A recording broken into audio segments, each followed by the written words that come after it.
Ang Davao City ang pangalawa sa mga syudad na may pinakamaraming botante sa buong bansa. Alamin po natin ang pinakasariwang balita roon, live mula kay Tech Ocampo ng GMA Davao.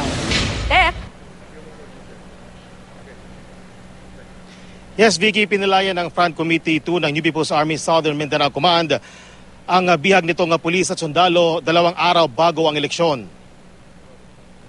Bandang alas 2 ng hapon kanina nang palayain si PFC Jesus Tomas sa isang lugar sa bayan ng Maco, Compostela Valley Province matapos sa ilang linggong pagkakabihag buhat ng dukutin siya noong April 26.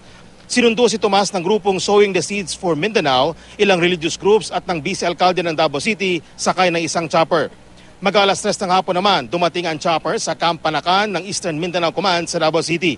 Nakatakdang palayain din ang isa pang bihag ng NPA na si SP1 Alan Pansoy na dinukot sa ginawang checkpoint ng mga rebelde sa barangay Malamundao sa bayan din ng Maco sa Combal noong April 28.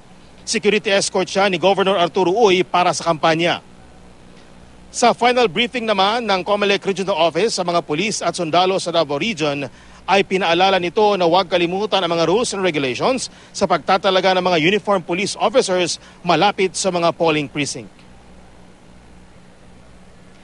Mula dito sa Davao City, Tech Ocampo ng GMA News, nakatutok 24 oras. Maraming salamat sa iyo, Tech Ocampo ng GMA Davao.